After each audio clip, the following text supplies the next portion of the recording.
Maka malaikat maut turun ke sini. Makanya ketika sakaratul maut sudah datang, maka yang baca Quran hentikan. Kenapa? Oh, memang gitu ya. Jangan semakin kenceng. Ayo Pak, insya Allah Pak, gitu. Al-Baqarah Pak, Al-Baqarah Pak. Al-Kahfi, Al-Kahfi. Enggak lah. Yang baca Quran berhenti dulu. Kemudian digantikan dengan kita mentalkin. Antum agak ke sana dikit. Masya Allah ya. Orang yang meninggalnya kooperatif ini.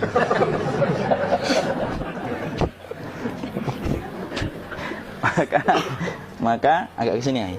Maka disunahkan kita untuk mentalkinnya. Nanti ketika mentalkin jangan terlalu sering, jangan terlalu membebani.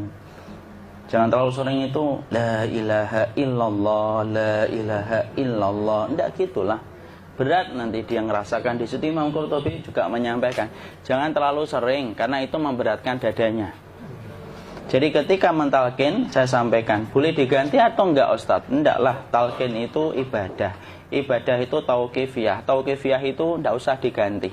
Karena Rasulullah mengatakan, lakinu ala mautakum la ilaha illallah. Talkin orang yang meninggal di antara kalian dengan la ilaha illallah. Enggak usah diganti Allah Ustadz yang lebih singkat, lebih pendek. Enggak usah. Subhanallah Ustadz, enggak usah. Kenapa? Karena talqin sudah ditetapkan ucapannya oleh Nabi, begitulah kita mencontohnya. Jadi tidak usah diganti. Cara mentalqin, jadi kalau keadaan sudah tenang, tolong kalau sudah sakaratul maut jangan ditinggalkan. Karena sesungguhnya pertempuran setan itu pada detik-detik kematian semacam ini. Dan betul-betul berusaha untuk menjadikan dia murtad. Nanti makanya di situ di buku nanti dibahas kan, pertempuran setan itu sampai detik-detik orang mau mati itu sudah ayo kufur, murtad aja tuh, kamu sakit kan? Nah, itu kayak gitu. Makanya jangan ditinggal. Capek gitu kok nggak meninggal gitu ya. Udah gantian mas. Dan jangan kemudian meninggalkannya. Mangkat dulu gitu. Enggak lah, janganlah. Terus ditampingi terus. Kalau bisa ya sudahlah, berikan waktunya kita untuk sementara waktu itu betul-betul berkhidmah kepada orang yang kita cintai terakhir kalinya. Cara kita kemudian mentalkin adalah, yaitu adalah di sebelah kanannya la ilaha illallah. Biarkan dia mencerna dulu, tidak usah buru-buru kemudian kita langsung nimpali lagi. Dia mencerna dulu sembari kita doakan, peluk, ya Allah dimudahkan gitu. Kalau ada orang yang bisa ngucapin la ilaha illallah, itu siapa yang memberikan itu Ustaz? Yang memberikan kekuatan Allah Pak. Karena ngomong aduh aja sudah tidak mampu. Makanya Allah berfirman dalam surat Ibrahim, yusabbitullahu alladhina amanu bil qawli tsabit fil hayatid dunya wa fil akhirah. Allah teguhkan perkataan orang yang beriman dalam kehidupan dunia dan akhirat. Dunia itu ya ketika menjelang kematiannya. Makanya dia bisa ngomong la ilaha illallah. Sebenarnya ngomong aduh aja udah gak mampu. Kalau bisa ngomong, dia pasti ngomong aduhnya dulu. Tapi Allah yang menggerakkan. Ngomong la ilaha illallah. Makanya mangkana akhiru kalamihi la ilaha illallah dakhalal jannah. Barang siapa akhir kalamnya itu adalah la ilaha illallah, pasti masuk surga. Makanya kita lagi la ilaha illallah. Dah. Cerah dulu. Enggak usah minta diburu-buru ya. Enggak usah gini. Ayo la ilaha illallah. Ayo.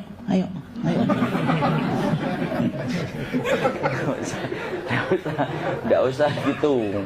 Ya, biarkan dia pelan-pelan gitu. Ayo tapak, ya Allah capek saya Pak. Enggak usah gitu. Ya ucapkan la ilaha illallah. Kemudian dia mencerna. Lalu kalau dia sudah mengatakan, antum mengatakan la ilaha illallah. Ya, kalau sudah mengatakan la ilaha illallah, berarti sudah.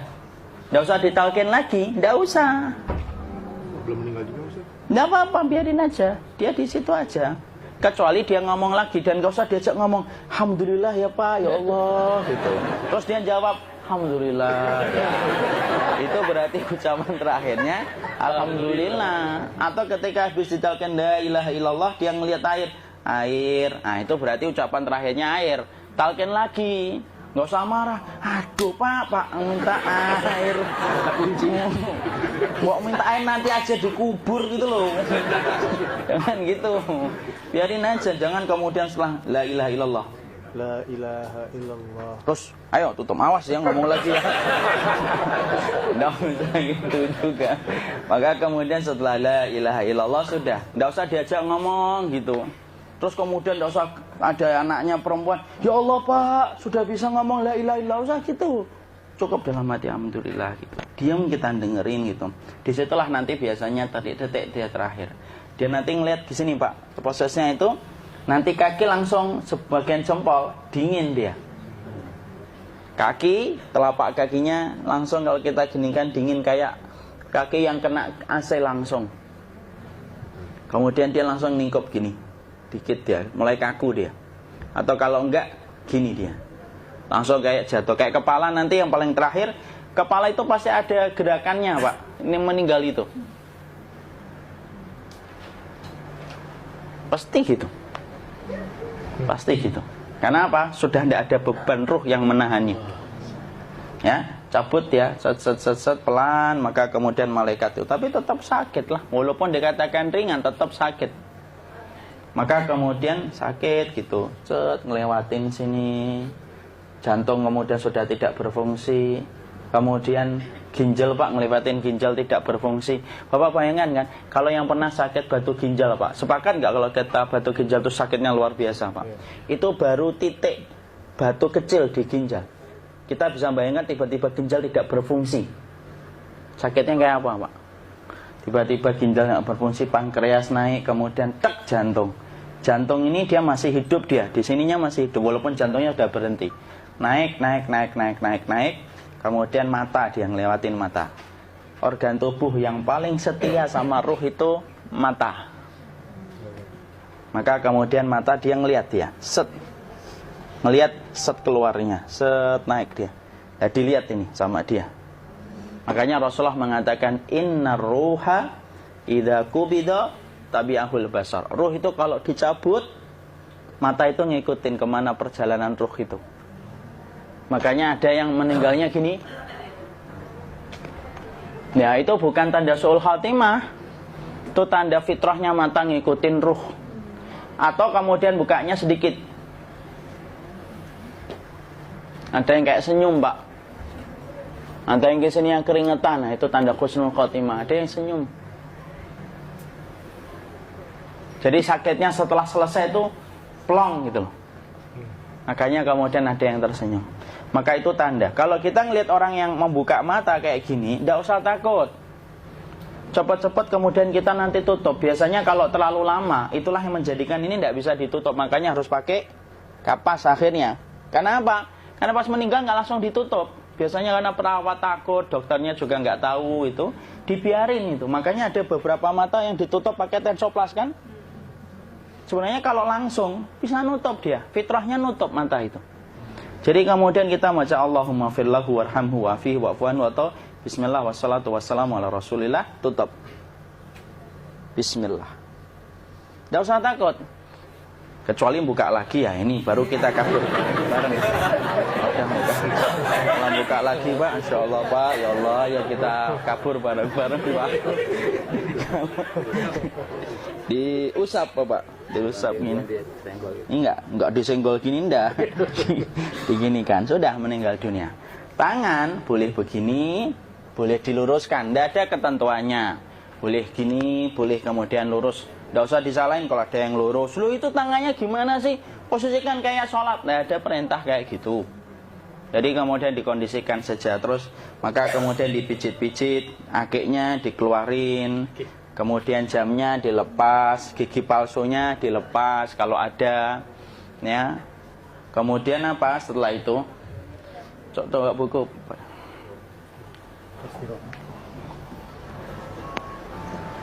Kemudian kalau bisa awal-awal, kemudian taruh buku atau sesuatu yang agak berat di perutnya ketika baru meninggal dunia.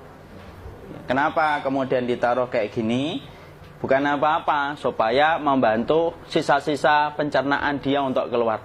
Nanti Pak, biasanya kalau kita taruh agak yang berat gini, atau kemudian kita gini-gini kan, ini udah makan belum Maki?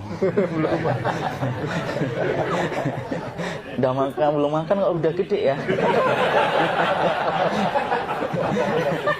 Maka pencet-pencet kayak gini biasanya nanti ketika dimandikan, nah pas dimandikan diginikan saja. Aduh. Nah ini dia sudah keluar di belakang, dia gini. Terus nanti keluar dia. Nah ini keluar langsung di belakangnya. Dan memperlakukan orang kalau sudah meninggal dunia itu yang lembut gitu. Kenapa? Inna kasra admil mayyiti kakasri admil hayyi. Mematahkan tulangnya ketika orang sudah meninggal dunia itu lebih dia rasakan sakit ketika mati daripada ketika masih hidup. Tuh Islam itu sampai sama orang mukmin itu kalau sudah meninggal aja sampai selembut itu. Kok hidup kasar itu kebangetan dia jadi orang itu. Mau sampai orang mati itu kemudian disuruh yang lembut, kalau ada aib disuruh nutup, tidak boleh diceritain. Misalkan di belakangnya beliau ini ada tompel, gagah-gagah tompelnya gede gitu, tidak boleh cerita. Masya Allah loh, sampai segitunya sunnah itu ngajarin kita untuk nutup aib. Kalau ada orang belajar sunnah sukanya buka aib, nyari-nyari kesalahan orang, sunnah yang mana dia pelajari itu saya bingung. Makanya kemudian gini, setelah selesai, maka kemudian tutup dengan kain. Maaf ya, Ki. Ya. Nanti kalau nggak kuat napas ngomong ya. Maka ditutup kayak gini, ditempatkan kemudian jangan di tanah, tapi di atas dipan. Karena apa? Syekh Abu Malik Kamal Said Salim dalam Sahih Fikih Sunnah menyampaikan supaya tidak cepat busuk. Dia taruh di atas. Kemudian ditutup pakai kain apa saja, ya, sembari nanti kita mempersiapkan tempat mandinya, tempat kafannya dan yang lain sebagainya. Maka kemudian kalau ada yang datang boleh dibuka. Kemudian kita mencium ininya apa? Kemudian keningnya. Kemudian kita berdoa, nutup lagi kayak Rasulullah ditutup. Kemudian yang datang terakhir itu salah satunya Abu Bakar. Dibuka kemudian beliau, ya Allah ya Rasulullah, engkau adalah orang yang percaya hidup dan matimu, dan tidak mungkin Allah itu mematikan engkau 2 kali ya Rasulullah. Maka kemudian ditutup kembali. Saat itu para sahabat dalam keadaan mendung semuanya. Maka disitulah kita lakukan kayak gini. Ditutup gini Ustaz ya, kasihan tidak bisa nafas, insya Allah tidak butuh nafas lagi. Jadi kemudian kita semacam ini kita persiapkan apa yang bisa kita lakukan. Nah itulah proses kematian dari sakit sakaratul maut sampai kematian.